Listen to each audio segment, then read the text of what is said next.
কত করে বললাম রে মা বাড়িতে থাক, তুই আমার কোনো কথাই শুনলি না। এবার দেখলি তো এত দূর তোকে আর যেতে হবে না। তুই এখানে একটু দাঁড়া, আমি খুব তাড়াতাড়ি চলে আসবো।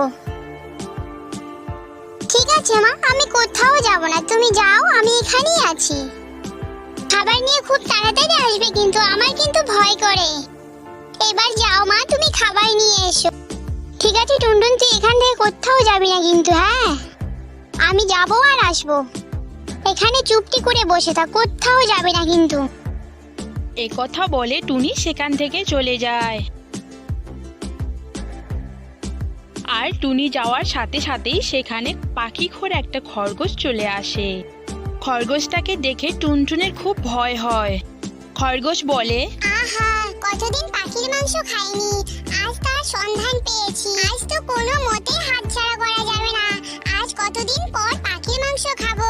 এই কি খরগোশ, তুমি এভাবে বলছো কেন? আমাকে খেও না, আমার সামনে থেকে সরে যাও বলছি, আমার কাছে একদম আসবে না। খরগোশ টুনটুনের কোনো কথা না শুনে তাকে ধরে খেয়ে ফেলে। ঠিক তখনই টুনি এসে সেখানে হাজির হয় আর ভাবে খরগোশটা এখানে কেন, আর টুনটুনি বা কোথায়। খরগোশকে বলে, খরগোশ ভাই, তুমি কি আমার মেয়ে টুনটুনকে দেখেছো? সে তো এখানেই ছিল, দেখে থাকলে বলো না সে কোন দিকে গেছে। সে কোথাও যায়নি টুনি, তাকে আমি বন্দি করে রেখেছি আমার গুহায়। তুমি যদি তোমার মেয়েকে পেতে চাও তাহলে 1 বছরের খাবার আমার গুহায় আমার জন্য দিয়ে আসতে হবে। টুনি তাতে রাজি হয়ে যায়। খরগোশ বলে, তাহলে চল, তোর মেয়েকে একবার তোকে দেখিয়ে আনি। যেতে যেতে খরগোশ দৌড়ে পালায়, কারণ সে জানে তার মেয়েকে সে খেয়ে নিয়েছে। আরে আরে খরগোশ, তুমি পালিয়ে যাচ্ছ কেন? আমার মেয়ের কাছে নিয়ে চলো আমাকে। খরগোশ টুনির কোনো কথা না শুনে পালিয়ে যায়। আর টুনি সেখান থেকে মন খারাপ করে চলে আসে। আসার পথে কবুতরের সাথে তার দেখা হয় এবং কবুতর বলে, কিরে টুনি, তোর এত মন খারাপ কেন? কোথায় গেছিলিস তুই? আর বলো না কবুতর দিদি, একটা খরগোশ আমার মেয়েকে বন্দি করে রেখেছে আর বলেছে তার গুহায় 1 বছরের জন্য খাবার নিয়ে যেতে, না হলে সে আমার মেয়েকে ছেড়ে দিবে না। কিন্তু সে আমার মেয়েকে দেখতে নিয়ে যাবে বলে আমাকে নিয়ে যাচ্ছিল, কিন্তু সে হঠাৎ দৌড়ে পালিয়ে যায়।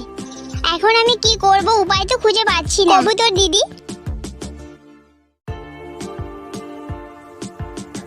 আরে সে আর কোনোদিন তোমার মেয়েকে ফেরত দেবে না, কারণ সে আমার মেয়েকেও এভাবেই খেয়েছিল আর আমাকেও এভাবেই বলেছিল।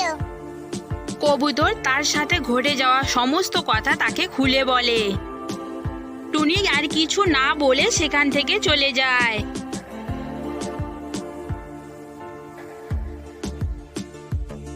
টুনি সারা রাত না ঘুমিয়ে শুধু এটাই ভেবেছিল যে কি করে সেই খরগোশটাকে উচিত শিক্ষা দেওয়া যায়। এই ভাবতে ভাবতে গোটা রাত কেটে যায় এবং পরের দিন সকালে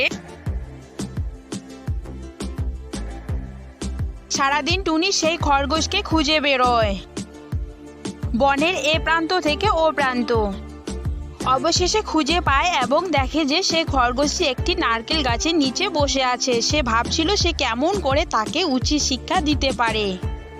বেশ কিছুক্ষণ টুনি সেটা ভাবতে লাগলো। অবশেষে মাথায় বুদ্ধি এলো যে নারকেল গাছে উঠে নারকেল ছুঁড়ে তার মাথায় মারবে। সেভাবেই টুনি নারকেল গাছে উঠে যায় এবং একটা নারকেল নিয়ে সেখান থেকে তার মাথায় ফেলে দেয়।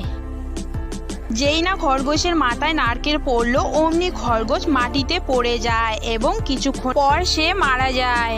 এজন্যই অন্যের ক্ষতি করতে নেই, কারণ অন্যের ক্ষতি করলে নিজের ক্ষতি অনিবার্য।